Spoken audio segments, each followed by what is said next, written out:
The Yellow Wallpaper by Charlotte Perkins Gilman. It is very seldom that mere ordinary people like John and myself secure ancestral halls for the summer. A colonial mansion, a hereditary estate, I would say a haunted house and reach the height of romantic felicity, but that would be asking too much of fate. Still, I will proudly declare that there is something queer about it. Else why should it be let so cheaply? And why have stood so long untenanted? John laughs at me, of course, but one expects that in marriage. John is practical in the extreme. He has no patience with faith, an intense horror of superstition, and he scoffs openly at any talk of things not to be felt and seen and put down in figures. John is a physician, and perhaps, I would not say it to a living soul, of course, but this is dead paper and a great relief to my mind. Perhaps that is one reason I do not get well faster. You see, he does not believe I am sick. And what can one do? If a physician of high standing and one's own husband assures friends and relatives that there is really nothing the matter with one but temporary nervous depression, a slight hysterical tendency, what is one to do? My brother is also a physician and also of high standing, and he says the same thing. So I take phosphates or phosphites, whichever it is, and tonics and journeys and air and exercise, and am absolutely forbidden to work until I am well again. Personally, I disagree with their ideas. Personally, I believe that congenial work, with excitement and change, would do me good. But what is one to do? I did write for a while in spite of them, but it does exhaust me a good deal, having to be so sly about it, or else meet with heavy opposition. I sometimes fancy that in my condition, if I had less opposition and more society and stimulus— but John says the very worst thing I can do is to think about my condition, and I confess it always makes me feel bad. So I will let it alone and talk about the house. The most beautiful place. It is quite alone, standing well back from the road, quite 3 miles from the village. It makes me think of English places that you read about, for there are hedges and walls and gates that lock, and lots of separate little houses for the gardeners and people. There is a delicious garden. I never saw such a garden, large and shady, full of box-bordered paths, and lined with long grape-covered arbors with seats under them. There were greenhouses, too, but they are all broken now. There was some legal trouble, I believe, something about the heirs and co-heirs. Anyhow, the place has been empty for years. That spoils my ghostliness, I am afraid, but I don't care. There is something strange about the house. I can feel it. I even said so to John one moonlight evening, but he said what I felt was a draught and shut the window.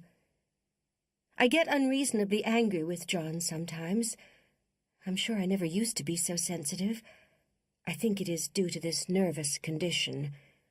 But John says if I feel so, I shall neglect proper self-control, so I take pains to control myself, before him at least, and that makes me very tired. I don't like our room a bit. I wanted one downstairs that opened on the piazza and had roses all over the window and such pretty old-fashioned chintz hangings, but John would not hear of it. He said there was only one window and not room for 2 beds, and no near room for him if he took another. He is very careful and loving, and hardly lets me stir without special direction. I have a scheduled prescription for each hour in the day.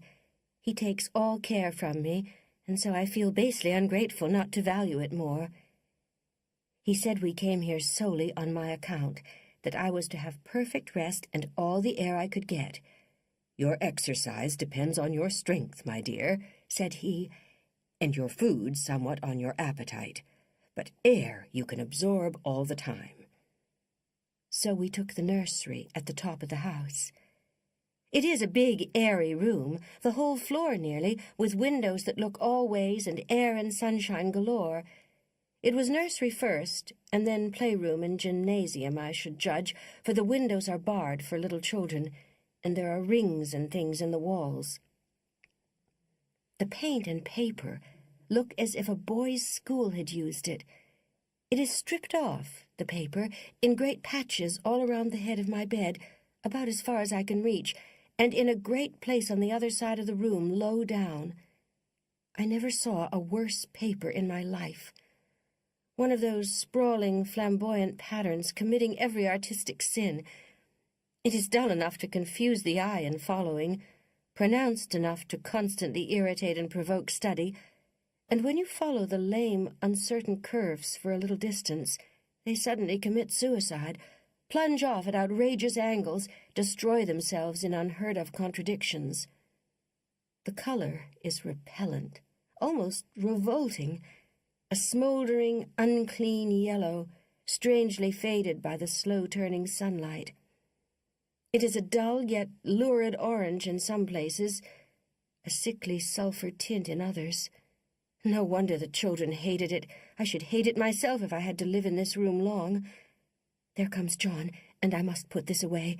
He hates to have me write a word. We have been here 2 weeks, and I haven't felt like writing before, since that first day. I'm sitting by the window now, up in this atrocious nursery, and there is nothing to hinder my writing as much as I please, save lack of strength. John is away all day, and even some nights when his cases are serious. I'm glad my case is not serious. But these nervous troubles are dreadfully depressing. John does not know how much I really suffer. He knows there is no reason to suffer, and that satisfies him. Of course it is only nervousness. It does weigh on me so not to do my duty in any way. I meant to be such a help to John, such a real rest and comfort, and here I am a comparative burden already.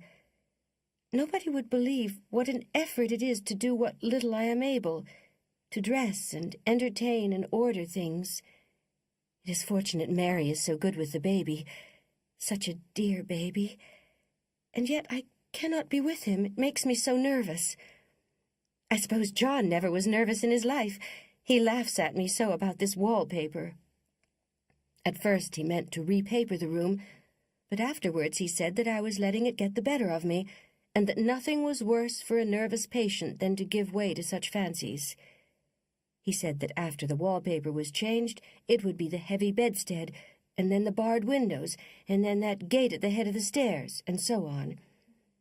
"You know the place is doing you good," he said, "and really, dear, I don't care to renovate the house just for a 3 months' rental." "Then do let us go downstairs," I said. "There are such pretty rooms there." Then he took me in his arms and called me a blessed little goose, and said he would go down cellar if I wished, and have it whitewashed into the bargain. But he is right enough about the beds and windows and things.